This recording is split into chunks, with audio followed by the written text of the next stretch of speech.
कहानी करीब 12 साल पुरानी कहानी है। बात अप्रैल 28, 2011 की है। 28 अप्रैल 2011। कर्नाटका में एक जगह है, ये दक्षिण कन्नड़ डिस्ट्रिक्ट है एक कर्नाटका में, और वहीं पर एक जगह है सुलिया। इस सुलिया की खासियत यह है कि यहाँ पे एक बहुत नामचीन इंस्टीट्यूशन है एजुकेशनल, और वो है केवीजी ग्रुप ऑफ कॉलेजेस। केवीजी एक नामी पूरे कर्नाटक में, इनके अपने तमाम कॉलेजेस हैं, इनके अपने तमाम इंस्टीट्यूट हैं, इनके तमाम मेडिकल कॉलेजेस हैं। और इसी केवीजी ग्रुप के जो एडमिनिस्ट्रेटिव अफसर, उनका नाम राम कृष्ण, उम्र करीब 48 साल, फैमिली में पत्नी, एक 15 साल का बेटा और एक करीब 25 साल की बेटी। बेटी बेंगलोर में सॉफ्टवेयर इंजीनियर, बेटा 15 साल वहीं सुलिया में ही पढ़ाई कर रहा था। शाम का वक्त था, 28 अप्रैल 2011। रामकृष्ण जी के 15 साल के बेटे का उसी दिन जन्मदिन था। शाम के वक्त उन्होंने कहा कि बर्थडे पार्टी शुरू हो, उससे पहले उनका रोजाना का एक रूटीन था वॉक करना। तो इवनिंग वॉक के लिए वो अपने बेटे के साथ निकले उसी केवीजी ग्रुप कैंपस के अंदर, और वो वॉक कर ही रहे थे। बेटा थोड़ा पीछे था, वो आगे थे। तभी अचानक दो लोग आते हैं जिनके चेहरे पर नकाब था, और दोनों रामकृष्ण पर हमला कर देते हैं। हमला करने के बाद दोनों भाग जाते हैं। रामकृष्ण इस हमले से बेहोश होकर जमीन पर गिर पड़ते हैं।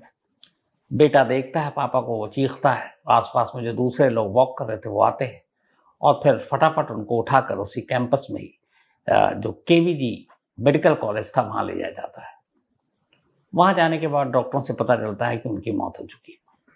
तो रामकृष्ण के इस कत्ल की कहानी के साथ एक और कत्ल की कहानी याद आ गई। हालांकि उसमें यहाँ पे भी 2 कातिल पहुंचे पुलिस स्टेशन, उन्होंने कहा मैंने कत्ल किया है। उनका कत्ल, वो भी सरेआम। फौरन पुलिस मामले की तफ्तीश शुरू कर देती है। पूछताछ होती है उनकी पत्नी से, फैमिली से, जो केवीजी ग्रुप के लोग थे उनसे, उनके मालिकान से। लंबी पूछताछ का सिलसिला चलता है, लेकिन कोई क्लू नहीं मिलता। और पुलिस हैरान थी कि मतलब इतना खुलेआम 2 लोग आते हैं और एक इतने बड़े अफसर को मारकर चले जाते हैं। चूंकि चेहरे पे उन्होंने मास्क पहन रखा था, किसी ने देखा नहीं। बेटा चश्मदीद था, लेकिन वो पहचान नहीं पाता था। अब पुलिस की मुश्किल ये कि एक बड़े अफसर का कत्ल, प्रेशर भी पुलिस पर। अब पुलिस ने तफ्तीश अपनी किसी तरह से आगे बढ़ानी थी, बढ़ाती रही, लेकिन अंधेरे में एक तरह से हाथ पैर मार रही थी। कोई सुराग नहीं मिल रहा था कि कौन हो सकता है। फैमिली ने भी बताया किसी से कोई दुश्मनी नहीं, हर एंगल से चेक किया, कोई अफेयर नहीं, ऐसी कोई चीज नहीं जिससे। और रामकृष्ण के बारे में पता चला वो एक निहायत सीधे साधे सज्जन इंसान, पारिवारिक इंसान, अपने काम से काम रखने वाला इंसान। तो ऐसे इंसान का कोई कत्ल क्यों करेगा? पुलिस इन चीजों को लेकर परेशान थी। पुलिस ने फिर केवीजी ग्रुप के टॉप मालिकान से भी बातचीत की। अब ये जो केवीजी ग्रुप है, इनकी जो ओनर है, असल में उनका नाम, उन्हीं के नाम पर ही ये केवीजी ग्रुप है, जो एजुकेशन इंस्टीट्यूट सारे हैं। कुरुंजी वेंकट रमन गौड़ा, केवीजी, ये उसके ओनर। और ये उस वक्त एक बीमारी से परेशान थे, उम्र भी हो चुकी थी, और उनके 2 बेटे थे। और वही दोनों बेटे अब ज्यादातर केवीजी ग्रुप का काम देख रहे थे। उनमें से एक बड़ा बेटा था केवी चिदानंदा, और दूसरा था केवी रेणुका प्रसाद, छोटा बेटा। यही 2 वारिस थे। पुलिस अपनी पूरी तफ्तीश कर रही है, लेकिन कोई सुराग नहीं मिल रहा है। कई दिन बीत गए, इधर प्रेशर भी है।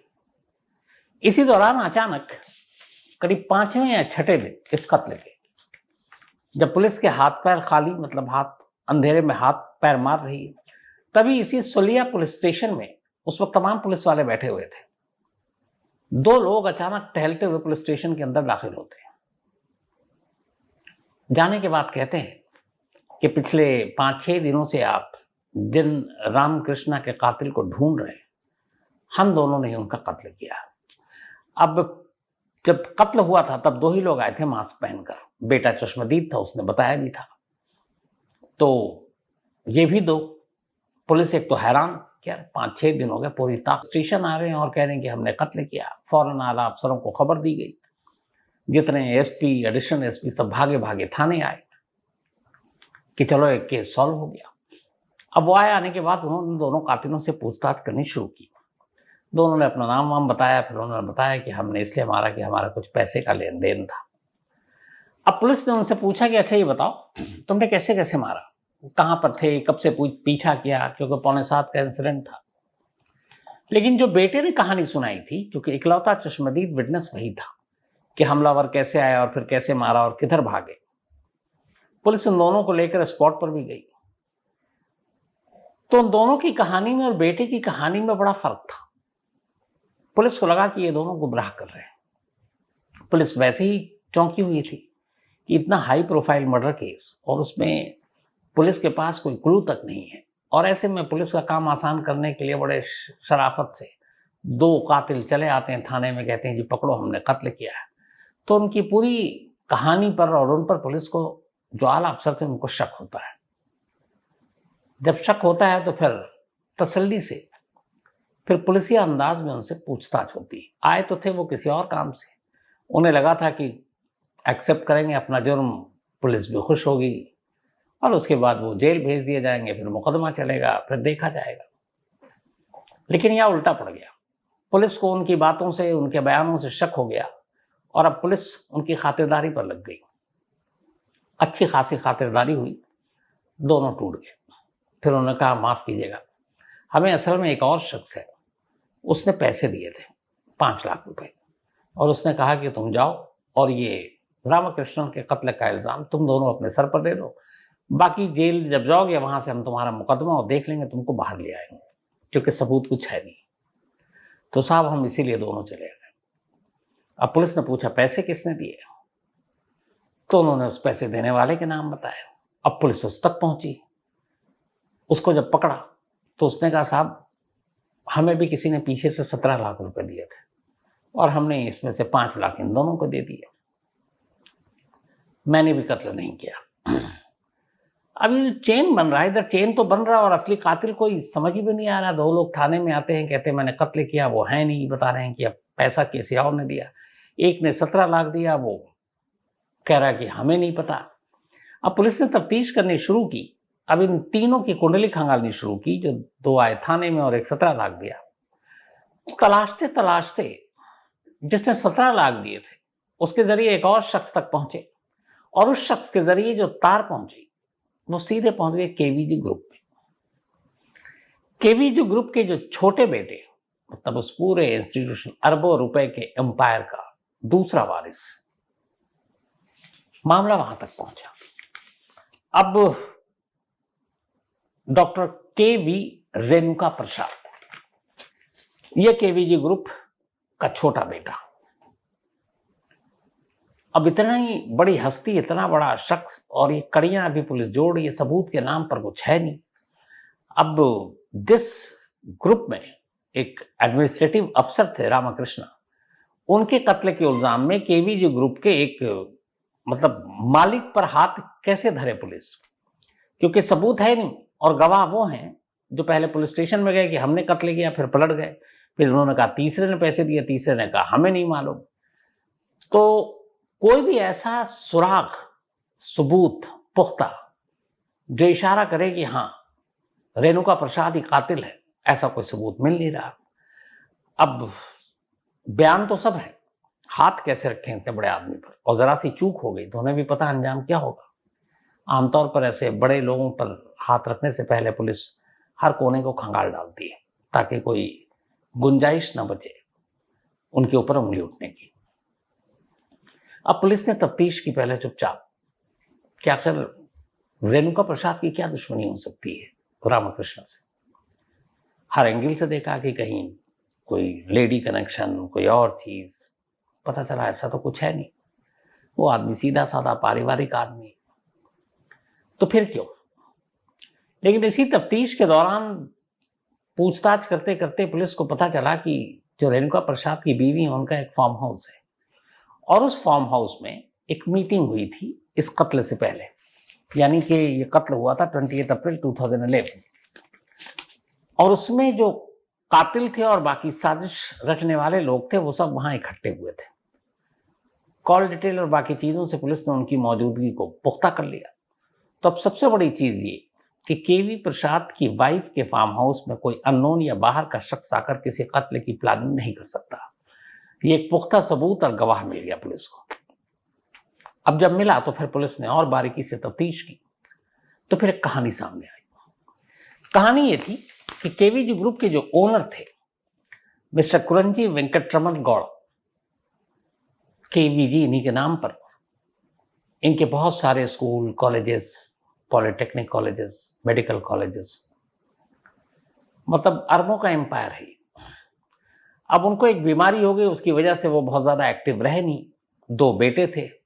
अब इस पूरे एम्पायर पर किसका कब्जा हो, कौन उत्तराधिकारी हो, उसको लेकर दोनों बेटों में झगड़ा चल रहा था। तो बंटवारे की काफ़ी कोशिश की केवीजी ने, लेकिन वो बात बन नहीं रही थी। अब वो ये भी नहीं चाहते थे कि इस ग्रुप को डिवाइड कर दें कि आधी बिल्डिंग तुम देखो, आधी ऐसे। उन्होंने कहा ऐसे एजुकेशन इंस्टीट्यूट चलेगा नहीं। तो उन्होंने दोनों बेटों में से ये समझने की कोशिश की कि कोई शायद पैसे ले ले। तो उन्होंने पहले 16 करोड़, फिर 20 करोड़ एक बेटे को देकर के तुम पैसे ले लो, एक ये ले लो, पर बात नहीं बन रही थी।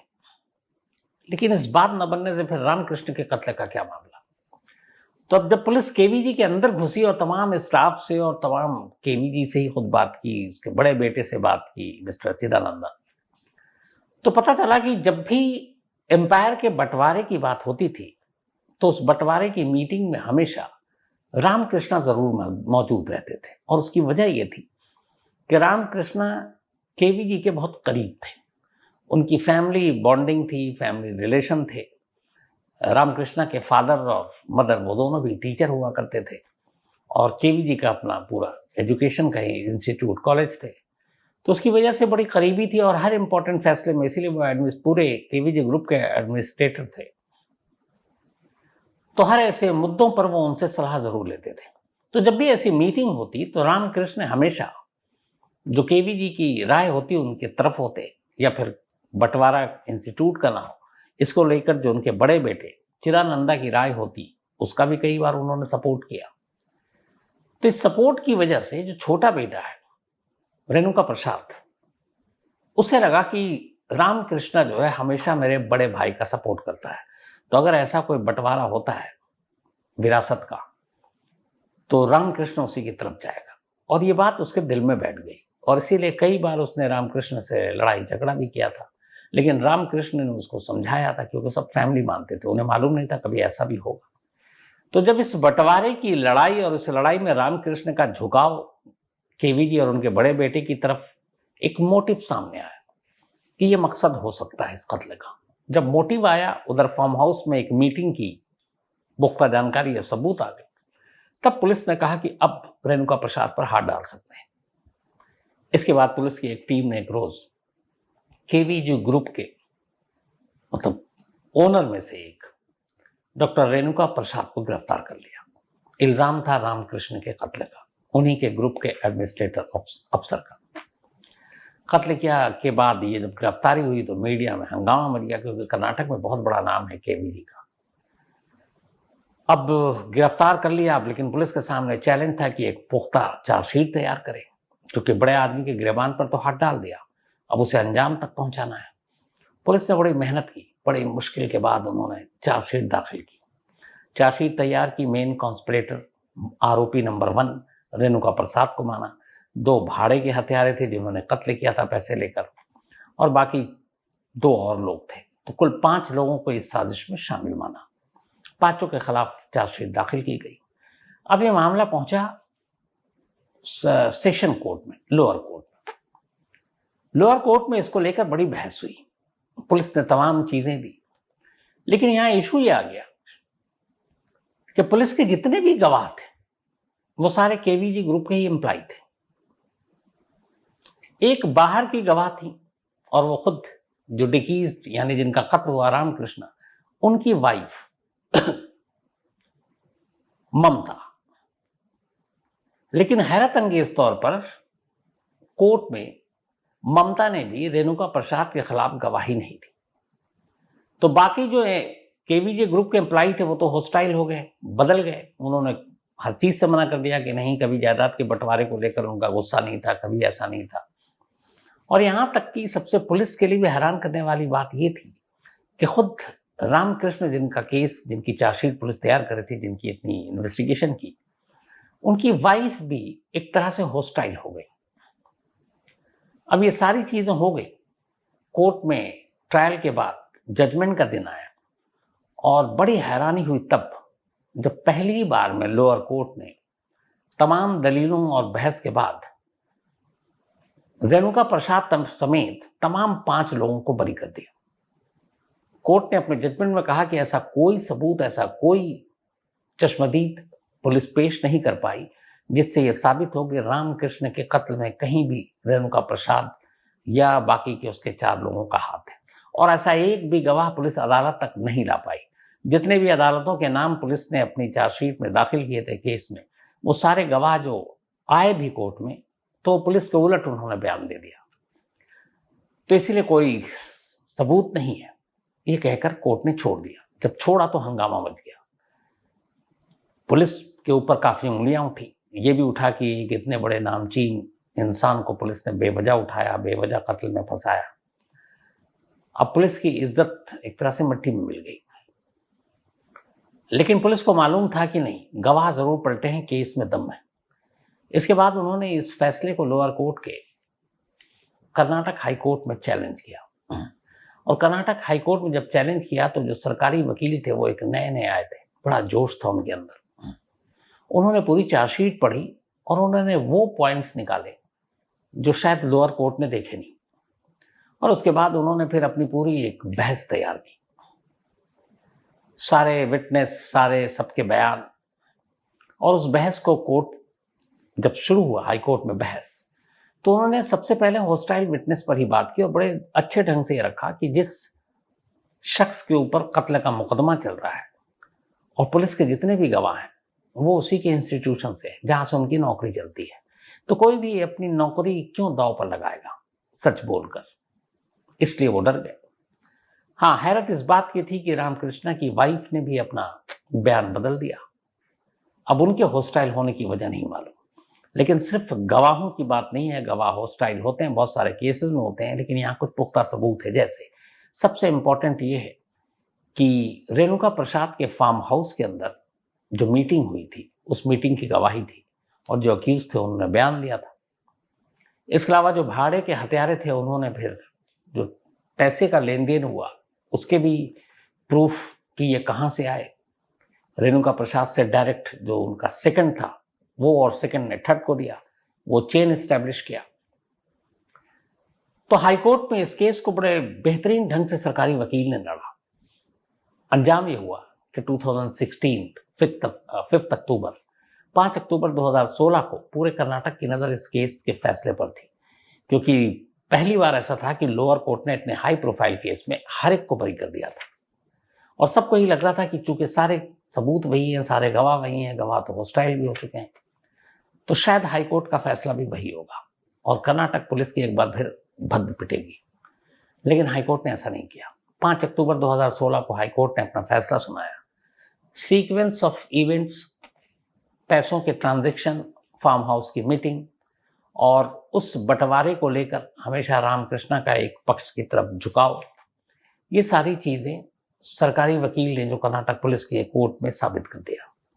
और इस साबित करने के बाद नतीजा ये हुआ कि कर्नाटक हाई कोर्ट ने 5 अक्टूबर 2016 को अपना फैसला सुनाया और इसमें इन 5 में से 4 लोगों को उम्र कैद की सजा सुनाई, जिसमें केवीजी ग्रुप के तीसरे मालिक डॉक्टर रेणुका प्रसाद का नाम भी था। साथ ही 10 लाख रुपए जुर्माना रेणुका प्रसाद पर, और ये कि आप रामकृष्णा की वाइफ को देंगे ये पैसे। 5वां जो है वो अरेस्ट हुआ ही नहीं था, भागा हुआ था, तो इसलिए उसके ऊपर कोई फैसला आया नहीं। तो 4 को उम्र कैद की सजा सुनाई गई 2016 में और आज 2023 है। ये चारों अभी भी कर्नाटक में उम्र कैद की सजा काट रहे हैं जेल के अंदर। 5वीं की तलाश की जा रही है। लेकिन आज भी ये पहेली है कि रामकृष्ण की वाइफ इस केस में हॉस्टाइल कैसे हो गई, क्या मजबूरियां थी, क्या वजह थी कि उन्होंने अपने पति के कातिल के खिलाफ बयान नहीं दिया। तो ये थी वो कहानी कहानी खत्म करूं उससे पहले भाई अपना सिलसिला। आज दीपक गुप्ता, इनका जन्मदिन है, तो हैप्पी बर्थडे दीपक। और ये बल्कि संयोजिता जी ने भेजा है। इसके अलावा अनुज पाड़ी, इनकी सिस्टर का जन्मदिन है, लेकिन अनुज भाई ने अपने सिस्टर का नाम ही नहीं भेजा है। ये ओडिशा से हैं, तो कोई बात नहीं, हैप्पी बर्थडे आपकी सिस्टर को पूरी क्राइम तक फैमिली की तरफ से। त्रिलोचन गौड़ा, इनका भी आज बर्थडे है, तो हैप्पी बर्थडे त्रिलोचन जी। और ये भेजा है भवानी शंकर गौड़ा ने। साथ ही सिराज, इनका भी आज जन्मदिन है, और ये भेजा है डेविल ने, बल्कि 23 को था, तो रिलेटेड हैप्पी बर्थडे। और जो मेल आया उसमें डेविल ने कहा है कि ये दोनों जो सिराज है और डेविल हैं, दोनों फेक नाम है, बट इनकी कुछ अजीब सी कहानी है। तो यही है कि हैप्पी बर्थडे। फिर भी श्याम साहब ने लिखा है कि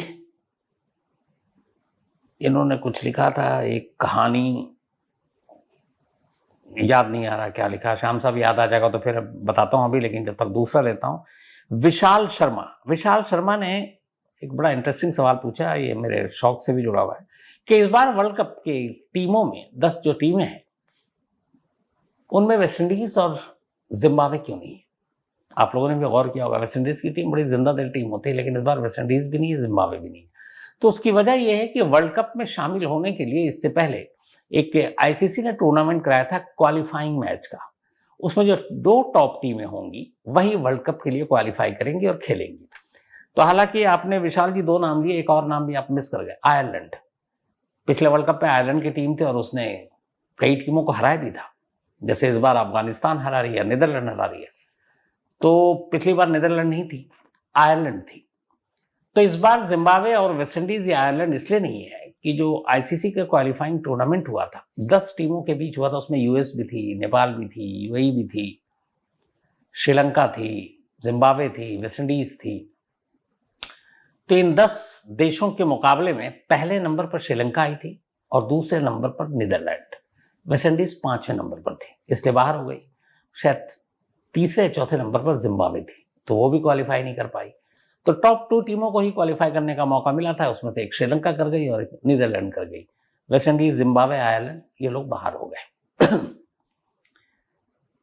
इसके अलावा आज प्रद्युमन राव, इन्होंने ये पूछा है कि अगर एक स्टेट की पुलिस किसी केस की इन्वेस्टिगेशन कर रही है, तफ्तीश कर रही है, और उसे दूसरे स्टेट में जाना उस केस की जांच के लिए, तो उनके जाना, गाड़ी, प्लेन, ट्रेन, होटल में रुकना, इन सब का खाना पीना, इसका खर्चा कौन देता है? तो प्रद्युमन जी, जिस स्टेट का ये केस होता है, सपोज अगर दिल्ली का केस है और दिल्ली पुलिस को जाना है कर्नाटक जांच के लिए, तो दिल्ली पुलिस के बजट से ये पैसे दिए जाएंगे, उनके जाने का, उनके ठहरने का, उनके खाने का, उनको डीए, सब कुछ दिल्ली पुलिस के बजट से दिए जाएंगे। अब दिल्ली पुलिस का बजट कहाँ से आता है? तो बाकायदा हर पुलिस का एक बजट होता है, जैसे हर डिपार्टमेंट में। जैसे हम न्यूज़ चैनल में, तो हमारा न्यूज़ चैनल के जो एनुअल चीज़ें होती हैं कि अच्छा इतना सैलरी पे खर्च होगा, इतना बाकी चीज़ों पे होगा, इतना मेन इवेंट्स पे होगा, इस साल चुनाव है, इस साल वर्ल्ड कप है, तो उस पर इतना खर्च हो जाएगा, इतना ट्रैवल होगा रिपोर्टर्स का, तो उस पर इतना खर्च होगा। तो ये सब पहले से प्लान करके एक रफली रख लेते हैं।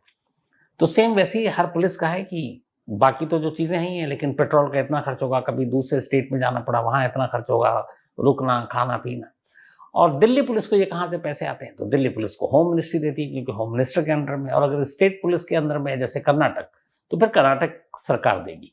अब कर्नाटक सरकार या होम मिनिस्ट्री को ये पैसे कौन देता है? तो हम और आप जैसे टैक्स पेयर देते हैं, हमारे टैक्स से ही ये सारा खर्चा चलता है, ये सारी जांच होती है।